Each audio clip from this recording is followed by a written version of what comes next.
Chapter 8. The Buddha Path. Manjushri asked Vimalakirti, "How does a bodhisattva enter the Buddha path?" Vimalakirti replied, "If a bodhisattva treads the wrong ways without discrimination, he enters the Buddha path." Manjushri asked, "What do you mean by a bodhisattva treading the wrong ways?" Vimalakirti replied, "In his work of salvation, if a bodhisattva is free from irritation and anger, while appearing in the fivefold uninterrupted hell, is free from the stain of sins, while appearing in other hells, is free from ignorance, arrogance, and pride, while appearing in the world of animals, is adorned with full merits, while appearing in the world of hungry ghosts, does not show his superiority while appearing in the heavenly worlds of form and beyond form, is immune from defilements while appearing in the world of desire, is free from anger while appearing as if he were resentful, uses wisdom to control his mind while appearing to be stupid, appears as if he were greedy but gives away all his outer and inner possessions without the least regret for his own life, appears as if he broke the prohibitions while delighting in pure living and being apprehensive of committing even a minor fault, appears as if he were filled with hatred while always abiding in compassionate patience, appears as if he were remiss while diligently practicing all meritorious virtues, appears as if he were disturbed while always remaining in the state of serenity, appears as if he were ignorant while possessing both mundane and supramundane wisdoms, appears as if he delighted in flattering and falsehood, while he excels in expedient methods in conformity with straightforwardness, as taught in the sutras, shows arrogance and pride, while he is as humble as a bridge, appears as if he were tormented by troubles, while his mind remains pure and clean, appears in the realm of demons while defeating heterodox doctrines to conform with the Buddha wisdom, appears in the realm of Shravakas, where he expounds the unheard of supreme Dharma, appears in the realm of Pratyeka Buddhas, where he converts living beings in fulfillment of great compassion, appears amongst the poor, but extends to them his precious hands, whose merits are inexhaustible, appears amongst the crippled and disabled, with his own body adorned with the excellent physical marks of the Buddha, appears amongst the lower classes, but grows the seed of the Buddha nature with all relevant merits, appears amongst the emaciated and ugly, showing his strong body to the admiration of them all, appears as an old and ill man, but is actually free from all ailments, with no fear of death, appears as having all the necessities of life, but always sees into impermanence and is freed from greed, appears to have wives, concubines, and maids, but always keeps away from the morass of the five desires, appears amongst the dull-witted and stammerers, to help them win the power of speech, derived from the perfect control of mind, appears amongst heretics, to teach orthodoxy and deliver all living beings, enters all worlds of existence to help them uproot the causes leading thereto, and appears as if entering nirvana, but without cutting off birth and death. Manjushri, this bodhisattva can tread heterodox ways because he has access to the Buddha path." Vimalakirti then asked Manjushri, "What are the seeds of the Tathagata?"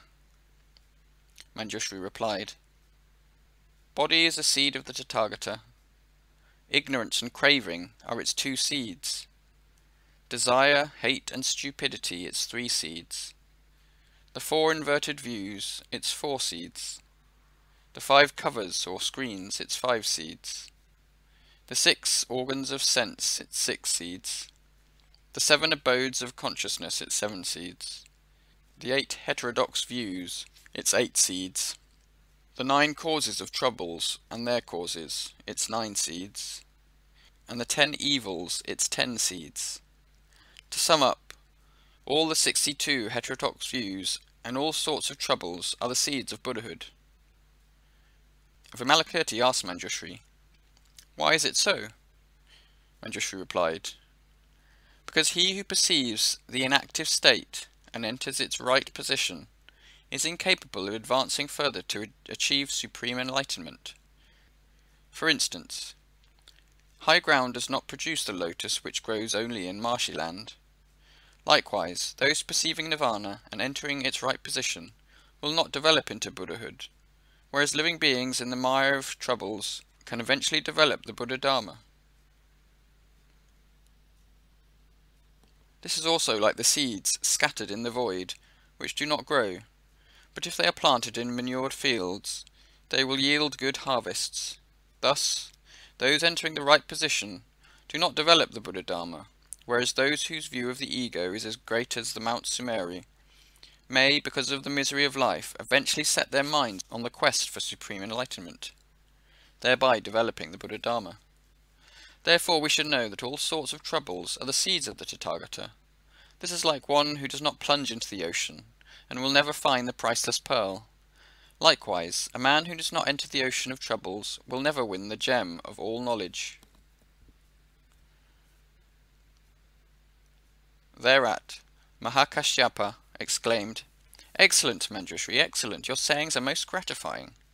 As you have said, those suffering from troubles are the seeds of the Tathagata. So we are no longer capable of developing a mind set on enlightenment. Even those committing the 5 deadly sins can eventually set their minds on the quest of the Buddha Dharma, but we are unable to do so, like persons whose defective organs prevent them from enjoying the 5 objects of the senses. Likewise, the Shravakas, who have cut off all bonds of transmigration, are no longer interested in the Buddha Dharma and will never want to realize it. Therefore, Manjushri, the worldly man still reacts favourably to the Buddha Dharma, whereas the Shravaka does not. And why? Because when the worldly man hears about the Buddha Dharma, he can set his mind on the quest of supreme enlightenment, thereby preserving forever the 3 treasures of Buddha Dharma Sangha, whereas the Shravaka, even if he passes his lifetime listening to the Dharma and witnessing the fearlessness of the Buddha, will never dream of the supreme way. A bodhisattva called Universal Manifestation, who was present, asked Vimalakirti, "Who are your parents, wife and children, relatives and kinsmen, official and private friends, and where are your pages and maids, elephants and horse carts?" In reply, Vimalakirti chanted the following: "Wisdom perfection is a bodhisattva's mother. His father is expedient method. For the teachers of all living beings come only from these 2.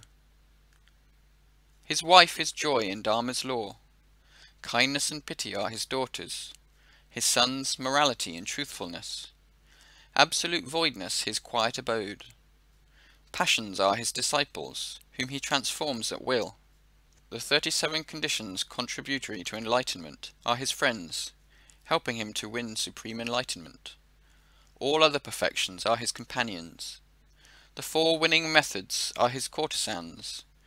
Hymns, chants, and intonations of Dharma are his melodies. Complete control over passions is his park. Passionlessness is his grove. The 7 grades of Bodhi are the flowers bearing the fruit of wisdom's liberation.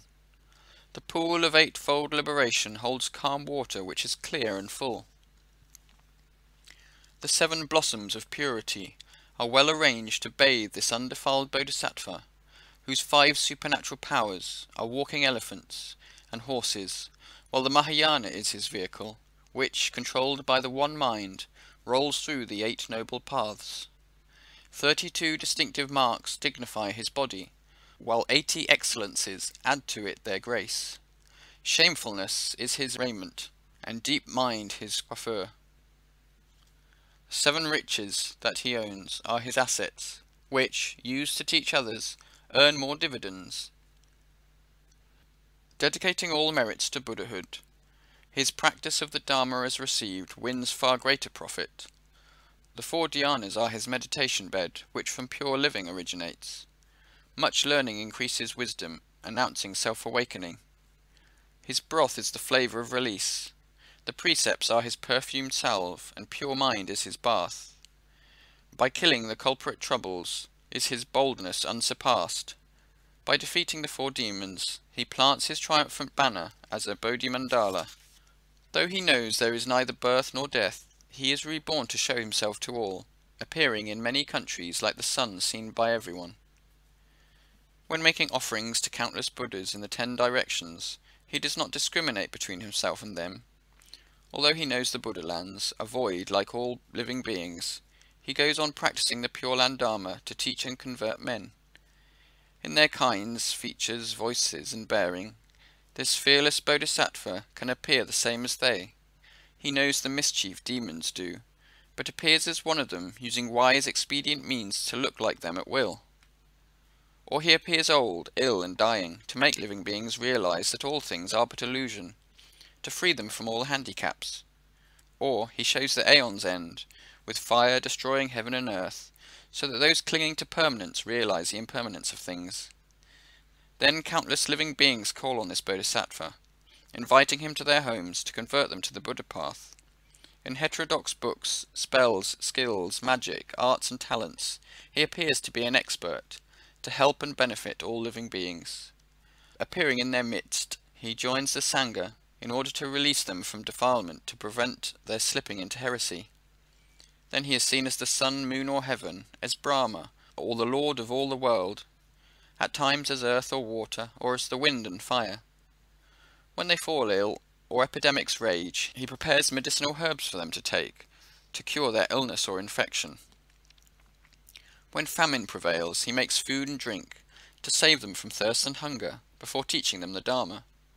In times of war he teaches kindliness and pity, to convert living beings so that they can live in peace. When armies line up for battle, he gives equal strength to both. With his authority and power, he forces them to be reconciled and live in harmony. To all countries where there are hells, he comes unexpectedly to relieve their sufferings. Wherever animals devour one another, he appears among them, urging them to do good. Seeming to have the 5 desires, he is always meditating to upset the demons and prevent their mischief. Like that thing most rare, a lotus blossoming in a scorching fire, he meditates amidst desires, which also is a thing most rare. Or he appears as a prostitute, to entice those who to lust are given. First using temptation to hook them, he then leads them to the Buddha wisdom. He appears as a district magistrate, or as a chief of the caste of traders, a state preceptor or high official to protect living beings. To the poor and destitute he appears with boundless purse, to advise and guide them until they develop the Bodhi mind. To the proud and arrogant he appears as powerful to overcome their vanity, till they tread the path supreme. Then he comes to comfort people who are cowards. First he makes them fearless, then urges them to seek the truth. Or he appears without desire, and acts like a seer with 5 spiritual powers to convert living beings by teaching them morality, patience and pity. To those needing support and help, he may appear as a servant, to please and induce them to grow the wayfinding mind, providing them with all they need to enter the Buddha path, thus using expedient methods to supply them with all their needs. Then, as with boundless truth, his deeds are also endless. With his wisdom that has no limit, he frees countless living beings. If all the Buddhas were to spend countless aeons in praising his merits, they could never count them fully. Who, after hearing this Dharma, develops not the Bodhi mind, can only be a worthless man, a jackass without wisdom.